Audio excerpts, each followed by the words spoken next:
What if the affordable gadgets and clothes you love are slowly killing your local economy? Indonesia has recently imposed tariffs of up to 200% on Chinese goods. Why would they do this, and what can we learn from it? Imagine walking into your favorite store and seeing the prices of all those handy gadgets and stylish clothes suddenly skyrocket. You might think, why on earth is this happening? Well, this is the kind of scenario Indonesia is preparing for by imposing steep tariffs on Chinese goods. But before you get frustrated, let's break down why they're doing this and what it means for us. Indonesia, like many other countries, enjoys the benefits of affordable Chinese products. These products range from electronics to everyday household items that have become staples in many homes. They're cheap, they're accessible, and they're everywhere. But there's a catch. While these low-cost imports are easy on the wallet, they come with a hidden price tag. Local industries are getting hit hard because they just can't compete with the low prices of Chinese goods. Think about it like this: if a small family-owned factory in Indonesia makes shoes, they can't sell them for the same low price as mass-produced shoes from China. As a result, these local businesses start to suffer. They can't keep up, they lose money, and eventually, many have to close their doors, leading to job losses and economic downturns in the local community. Indonesia's government sees this and realizes that something needs to change. By imposing tariffs as high as 200% on certain Chinese products, they aim to protect these local industries. It's like giving local businesses a fighting chance to survive and thrive. The idea is to make imported goods more expensive, so consumers are more likely to buy domestically produced products, which helps keep local factories running and people employed. But why should we, especially here in the US, care about what's happening in Indonesia? Well, it's a good reminder of the delicate balance in our own economy. Just like Indonesia, we have local industries that struggle to compete with the flood of cheap imports. When we choose to buy local, we're supporting our neighbors and contributing to a healthier economy. So, the next time you see a "Made in Your Country" label, think of it as more than just a tag. It's a small step towards supporting local jobs, fostering economic resilience, and ensuring that our industries can compete on a global stage. Indonesia's move is a bold step in protecting its economy, and it offers a valuable lesson on the importance of supporting local businesses amidst the allure of cheap imports. Indonesia and China have a strong trade relationship that has grown significantly over the years. China is Indonesia's largest trading partner, with a substantial amount of goods flowing between the two countries. This relationship has brought many benefits to Indonesia, particularly in terms of affordable goods. Chinese products are everywhere in Indonesia. Walk into any market or shopping mall, and you'll see a wide array of items labeled "Made in China." From smartphones and electronics to clothing and household items, Chinese goods are popular because they're affordable and offer a variety of options. This affordability is crucial for many Indonesian families, allowing them to buy products that would otherwise be out of reach. For example, consider smartphones.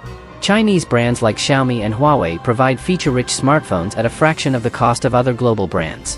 This has made technology accessible to a broader segment of the Indonesian population, bridging the digital divide. Similarly, in the home appliance sector, products like air conditioners, refrigerators, and washing machines from China offer value for money, making modern conveniences available to more households. However, these benefits come with hidden costs. While cheap Chinese products are easy on the consumer's wallet, they can be hard on the local economy. Local manufacturers find it nearly impossible to compete with the low prices of imported goods. For instance, local textile producers struggle because Chinese textiles are so much cheaper. This undercuts local businesses, leading to factory closures and job losses. Additionally, there's the issue of trade imbalance. Indonesia imports far more from China than it exports, leading to a significant trade deficit. This means more money is flowing out of Indonesia than coming in, which can weaken the national economy over time. The influx of cheap goods can also stifle local innovation. When local businesses can't compete on price, there's less incentive to innovate and improve their products. In summary, while the Indonesia-China trade relationship brings affordable products to Indonesian consumers, it also poses significant challenges to the local economy. Balancing these benefits and costs is a delicate task, one that requires thoughtful economic policies and strategies to ensure long-term sustainability and growth. Let's start with the fundamental issue: local businesses can't compete with the low prices of Chinese imports. This problem affects various sectors, from electronics to textiles to automotive components. Take the textile industry in Indonesia, for example. For years, local textile producers have struggled because Chinese textiles are much cheaper. When a product made in China is sold for a fraction of the cost of a locally produced item, consumers naturally opt for the cheaper option. This scenario has led to numerous factory closures in Indonesia, and with those closures come job losses. It's not just the factory owners who suffer, it's the workers, their families, and the communities that depend on these jobs.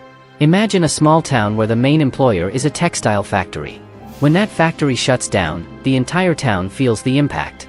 Shops and services that relied on the spending power of the factory workers see a drop in business, leading to a downward economic spiral. This isn't just a hypothetical scenario. In 2019, the Indonesian Textile Association reported that thousands of workers were laid off due to factory closures caused by the inability to compete with cheap imports from China. Local manufacturers have been pushing for protective measures to save the industry and preserve jobs. The government, recognizing the need to support its domestic industries, sees tariffs as a way to give local businesses a fighting chance.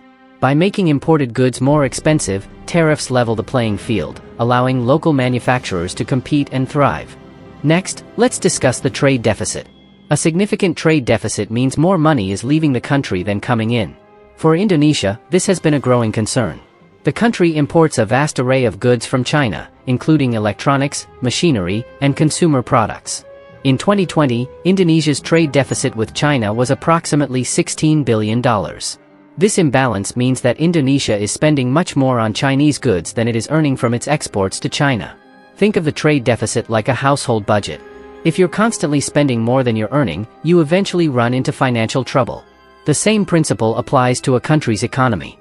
A persistent trade deficit can lead to a depletion of foreign exchange reserves, increased borrowing, and overall economic instability. By imposing tariffs, Indonesia aims to reduce its reliance on imports and encourage the consumption of locally produced goods.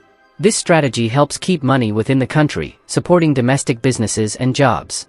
In the long term, Indonesia aims to be more self-sufficient. This goal involves boosting its own production capabilities and reducing dependency on imports. It's similar to a family deciding to grow its own vegetables instead of buying them from the store. Initially, it might be more challenging and require an investment of time and resources, but over time, it leads to a more sustainable and resilient way of living. For Indonesia, achieving self-sufficiency means investing in and protecting its local industries.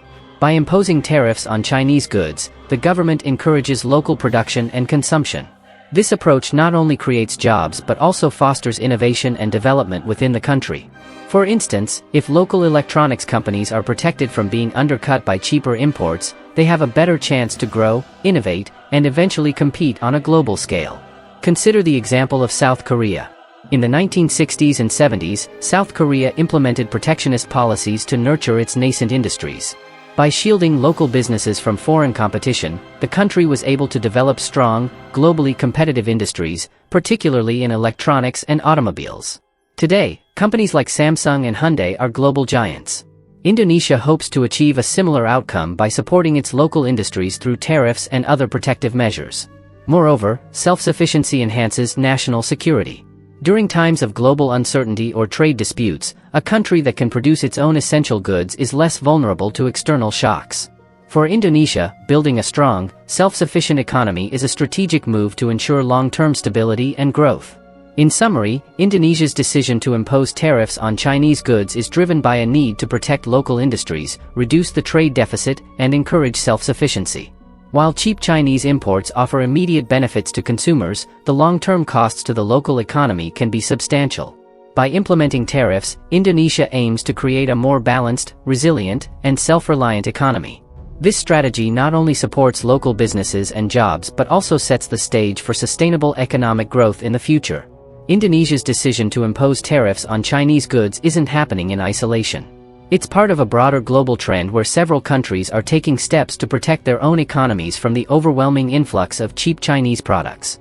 This strategy has been seen in the United States, India, and several European countries, each with its own reasons and methods. The United States has been at the forefront of this movement, especially with the trade war initiated by the Trump administration in 2018. The U.S. imposed tariffs on hundreds of billions of dollars worth of Chinese goods, ranging from steel and aluminum to consumer electronics and clothing.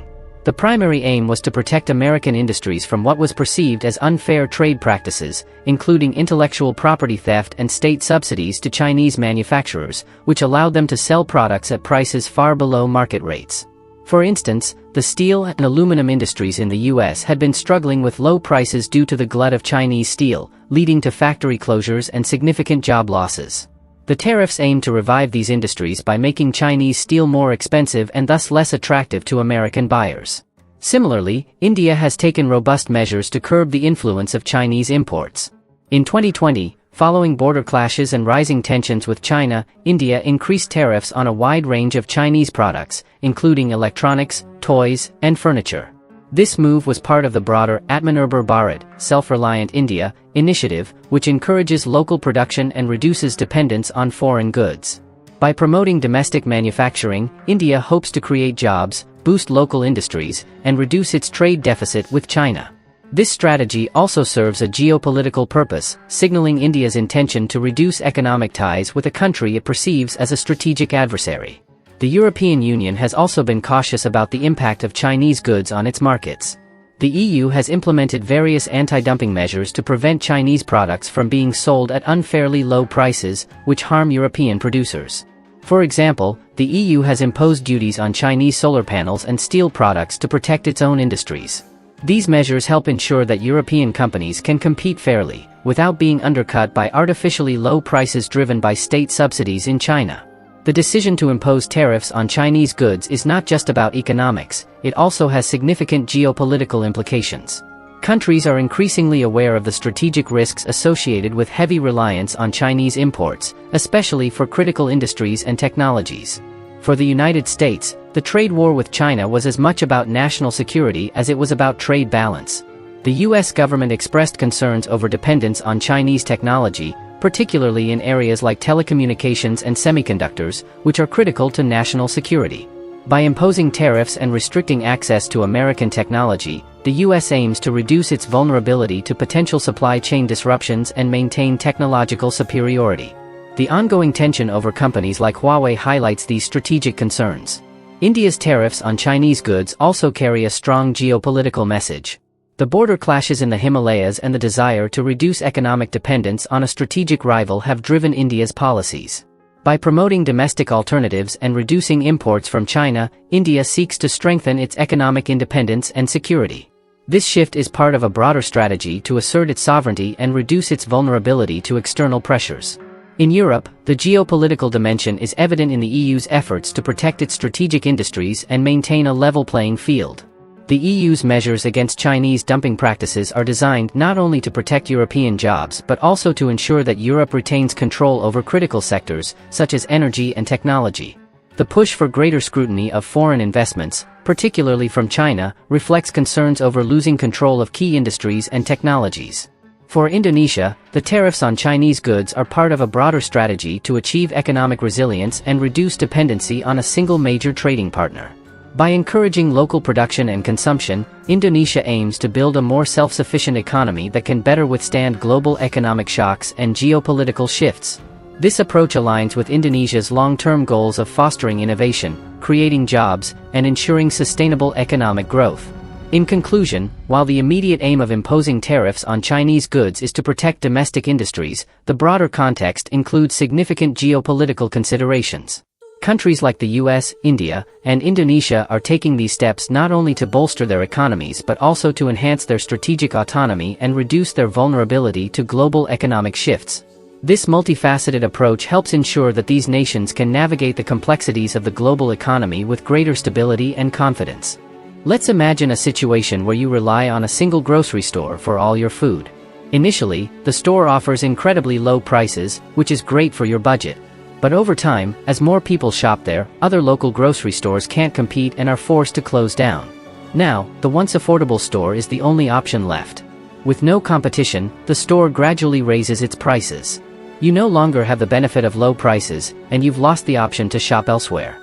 This scenario illustrates the risks of becoming overly dependent on a single supplier, and it's similar to what happens when a country relies too much on cheap imports from one source, like China. When countries rely heavily on inexpensive Chinese goods, local industries struggle to compete and may eventually shut down. This makes the economy vulnerable because it loses its self-sufficiency. Once local suppliers are out of the picture, China could raise prices, knowing there are no domestic alternatives. For instance, the solar panel industry in Europe saw significant market disruption due to the influx of cheap Chinese solar panels, which led to the closure of many local companies. When the European Union imposed tariffs to counter this, it highlighted how dependency on a single source can leave an economy exposed and unable to control critical supply chains.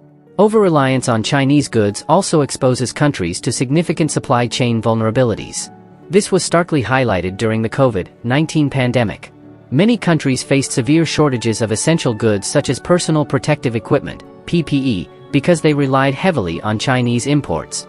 When China, the primary supplier, faced its own challenges and disruptions, the global supply chains were thrown into disarray.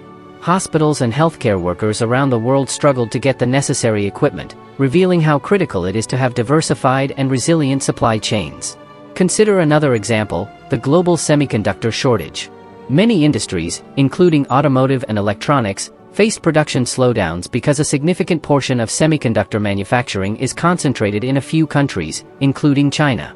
This bottleneck highlighted the risks of depending too heavily on a single source for critical components. Diversifying supply chains is essential to mitigate these risks and ensure that disruptions in one part of the world do not lead to global shortages. The influx of cheap Chinese goods often leads to the decline of local industries. When local businesses can't compete with low-priced imports, they may be forced to shut down. This leads to job losses and can have a ripple effect throughout the economy. Take the textile industry in Indonesia as an example.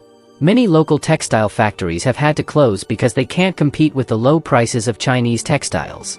This results in significant job losses, affecting not just the workers but their families and communities as well. When a factory shuts down, it's not just the employees who suffer. Local suppliers who provided materials to the factory lose business, and local shops and services that relied on the spending power of the factory workers see a drop in customers. This creates a downward economic spiral that can be hard to reverse. In the United States, the decline of the steel industry due to cheaper Chinese steel imports has had similar consequences. Many steel mills have closed, leading to job losses and economic decline in communities that were once thriving industrial hubs. For example, in towns like Gary, Indiana, and Youngstown, Ohio, the loss of steel jobs has led to reduced local tax revenues, increased reliance on social welfare programs, and diminished economic opportunities for future generations. The closure of these mills doesn't just affect the workers directly involved but also has a broader impact on the local economy and community. While the low prices of Chinese goods are appealing, there are often concerns about their quality and safety. Cheap products may not always meet the safety standards that consumers expect, posing risks to health and well-being. A notable example is the 2007 recall of millions of toys made in China due to the presence of toxic lead paint. This posed serious health risks to children and highlighted significant quality control issues. Similarly, in 2015, hoverboards made in China were found to have faulty batteries that caused fires and injuries, leading to widespread recalls and safety warnings. These incidents aren't isolated. There have been numerous reports of safety issues with Chinese-made products, from contaminated pet food to substandard building materials. These quality issues can have severe consequences for consumers, resulting in injuries, health problems, and financial losses. While these products may be cheaper upfront, the long-term costs of dealing with these issues can be significant. Moreover, cheap products often lack durability and reliability. While they might save consumers money initially, they tend to break down more quickly, leading to more frequent replacements. This not only impacts consumers' wallets but also contributes to environmental waste. Products that don't last end up in landfills, increasing the environmental footprint and creating additional costs for waste management. The long-term negative impacts of cheap Chinese goods extend beyond just low prices. Economic dependency can stifle local innovation and make economies vulnerable to disruptions. The decline of local industries leads to job losses and broader social and economic issues. Quality and safety concerns pose risks to consumers and can result in higher long-term costs. While affordable imports may offer short-term benefits, the broader consequences highlight the importance of supporting local industries and fostering economic resilience. Countries need to carefully consider these long-term impacts when formulating trade policies and economic strategies. By supporting local businesses and encouraging domestic production, they can build more robust and self-sufficient economies that are better equipped to handle global challenges and uncertainties. Just like Indonesia, the United States has faced significant challenges due to the influx of cheap Chinese imports, which have affected local jobs and industries. Two of the most impacted sectors are the textile and steel industries. Let's start with textiles. Over the past few decades, many American textile factories have closed down because they couldn't compete with the low prices of Chinese imports. Cities that once thrived on textile manufacturing, like Greensboro in North Carolina, have seen their economic bases erode as factories shut their doors. The result has been widespread job losses, not just in the factories themselves but also in the local businesses that supported these workers. This situation has led to a decline in local economies, with fewer jobs available and reduced economic activity. Similarly, the steel industry in the US has been hit hard. Cheap Chinese steel has flooded the market, leading to lower prices that US steel manufacturers can't match. This has caused several American steel mills to shut down, resulting in thousands of job losses. For instance, the city of Pittsburgh, once known as the heart of the American steel industry, has had to diversify its economy as steel mills closed and jobs disappeared. This transition hasn't been easy and has left many workers and their families facing significant hardships. In response to these challenges, the US has taken several policy measures aimed at protecting its economy and reducing trade imbalances with China. One of the most notable actions has been the imposition of tariffs on Chinese goods. During the Trump administration, the US launched a trade war with China, imposing tariffs on hundreds of billions of dollars worth of Chinese products. These tariffs targeted a wide range of goods, including steel, aluminum, electronics, and consumer products. The primary goal was to protect American industries from unfair competition and to pressure China into changing its trade practices, which the US argued included intellectual property theft and state subsidies to Chinese manufacturers. These tariffs had mixed results. On one hand, they provided a temporary reprieve for some American industries by making Chinese goods more expensive and less competitive. For example, some US steel manufacturers saw a slight increase in production as the tariffs made imported steel costlier. However, the tariffs also led to higher prices for American consumers and businesses that rely on Chinese imports, creating a complex economic impact. The Biden administration has maintained some of these tariffs while seeking to negotiate with China on various trade issues. The focus has shifted somewhat towards strengthening domestic supply chains and investing in American manufacturing. For instance, the administration has emphasized the importance of producing critical goods, like semiconductors, within the US to reduce dependency on foreign suppliers. These policy responses highlight a broader strategy to protect local jobs and industries while addressing the trade imbalances that have developed over years of heavy reliance on Chinese imports. They also reflect a growing recognition of the need to build more resilient and self-sufficient economies capable of withstanding global market fluctuations and geopolitical tensions. In summary, the US experience with Chinese imports provides a valuable case study that parallels Indonesia's challenges. Both countries have seen the negative impacts of cheap imports on local industries and jobs, prompting them to implement protective measures like tariffs. These actions aim to safeguard their economies, promote local production, and ensure long-term economic stability and growth. Indonesia's decision to impose tariffs on Chinese goods is a significant move towards achieving economic self-sufficiency and protecting its local industries. This strategy aims to provide a level playing field for domestic businesses that have struggled to compete with the influx of cheaper imports from China. By imposing these tariffs, Indonesia hopes to encourage local production, create jobs, and reduce its trade deficit with China. It's a bold step that many countries, including the US, can relate to. The US has faced similar challenges and has implemented tariffs and other measures to protect its own industries from unfair competition. The overarching goal for Indonesia, as well as other countries taking similar measures, is to build a more resilient economy. This involves fostering local innovation, reducing dependency on foreign imports, and ensuring that critical supply chains are not vulnerable to external disruptions.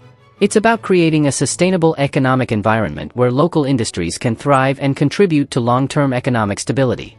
Next time you're shopping and see a cheap product, take a moment to think about the broader impact of your purchase.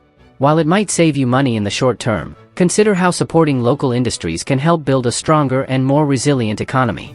When you choose to buy locally made products, you're not just buying an item, you're investing in your community, supporting local jobs, and fostering innovation within your country. It might cost a bit more, but the benefits of a robust local economy are well worth it. By being mindful of where our products come from and considering their long-term impacts, we can all contribute to a healthier economic future. Let's support local businesses and industries, not just for our benefit but for the prosperity of our communities and future generations.